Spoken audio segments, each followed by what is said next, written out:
All right, question number 1. Which one of the following cannot be the band that performs in slot 5? All right, so slot 5 we already know can't be Y, but that's not one of the options. So we have to look to our web diagram here. X is tending toward the right side, so looks like it could be 5th as long as U is 6th, no problem with that. So I would actually look to a player that's more on the left side, right? So V has to have at least 2 players after it, Z and X. Therefore, V cannot be in slot 5. The latest that V can perform is in slot 4. So B is the correct answer. Question 2. If Z performs in an earlier slot than Y, then which one of the following is the earliest slot in which Wellspring could perform? All right, so starting with the question-specific condition, right, we're going to add this information to what we already know about our players. We know that Y has to be within the first 3. Okay, and then we know that V has to be before Z. So the first 3 would have to be V, Z, Y. Okay, our remaining players are U, W, and X. W has to be before X, and U has to be one of the last 3. The earliest that W could perform is therefore 4th. Question 3.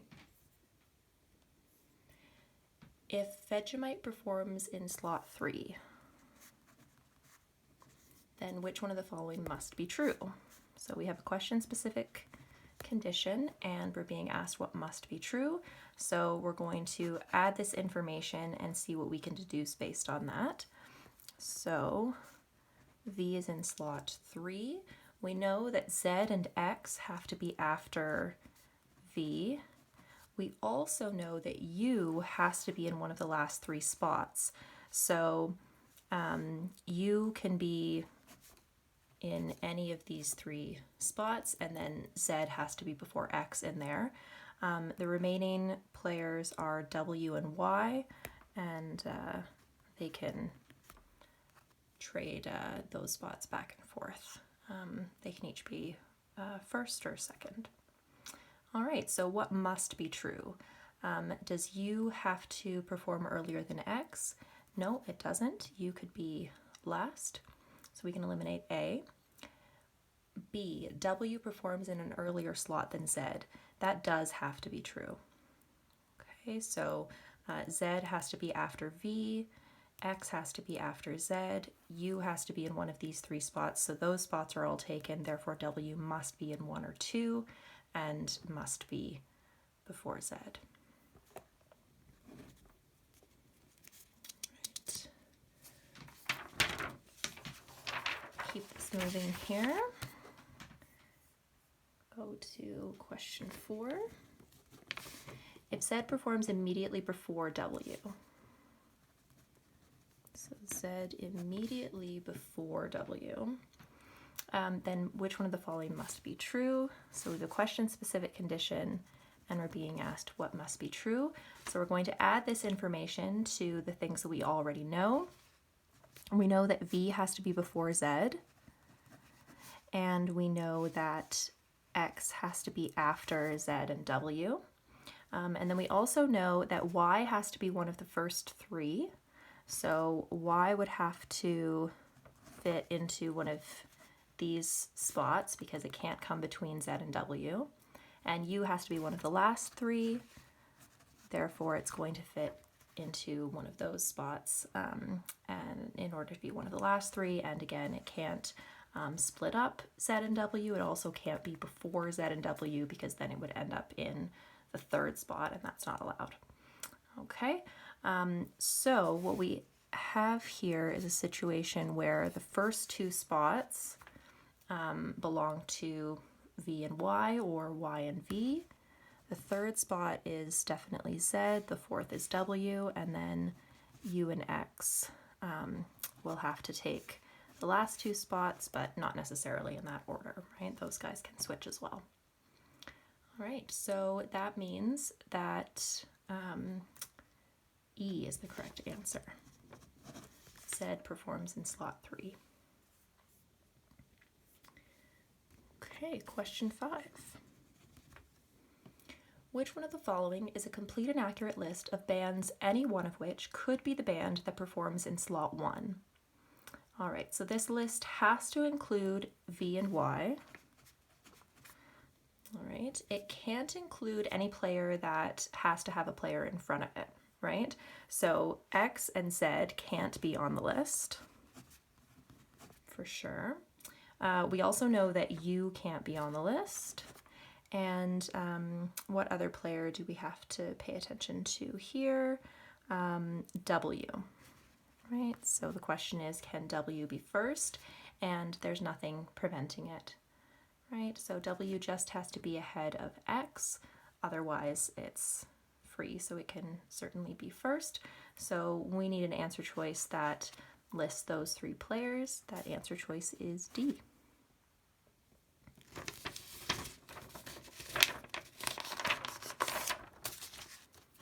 Okay, question 6.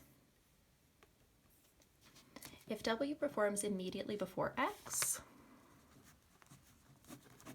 right, which one of the following could be true? So here we have a question-specific condition and we're being asked what's possible. All right, what could be true? So we're going to add this information to what we already know and then go through the answer choices to see if that's a possibility. So here we know V and Z will have to be before this block because those have to be before X, and X is now part of that block. And then we know that Y has to be one of the first 3. So it could be in any of those spots, and U could be before W and X or after W and X. All right, so could U be in slot 5? No, it could not. So if U is before W and X, it would have to be slot 4. If it's after, it would be slot 6. So there's no way it can be slot 5. Could V be in slot 3? No. Okay, so for V to be in slot 3, we would need to fill up all those spots at the end, but U has to be in one of those spots, so we can't make that work either. The latest that V could be in this scenario is 2nd. C, W in slot 3, also not possible.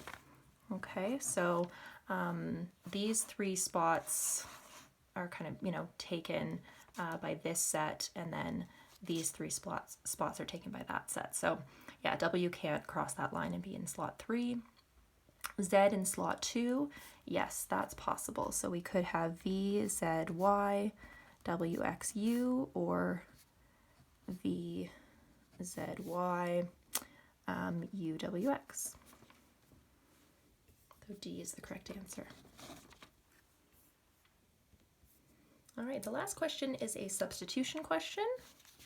All right, and the rule that we're trying to find a substitute for that would give us the same effect is the rule that W and Z perform earlier than X.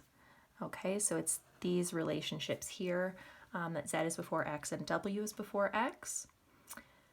Okay, based on the other rules, we actually also know the relationships of a couple other players to X. So we know that V is going to be ahead of X as well because of V's relationship to Z. And we know that Y will be ahead of X because Y is one of the first 3 players. So the only player that could potentially be in a later spot than X is U, and that's A, which is the correct answer here. Okay, so what A tells us is that every other player is earlier than X. So Z is earlier than X, W is earlier than X, V is, and Y is. This is the part that we're trying to find a substitution for.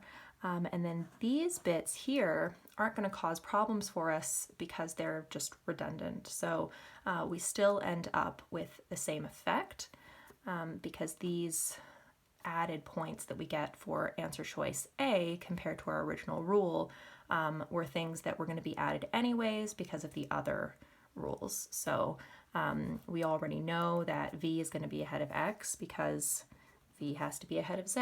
And we already know that Y has to be ahead of X because Y has to be one of the first three, and therefore is definitely going to be ahead of X because X has to have at least 3 in front of it, right? So X is definitely in the later half. Yeah. All right. So that's it for game 1. And in the next video, I'll go over game 2.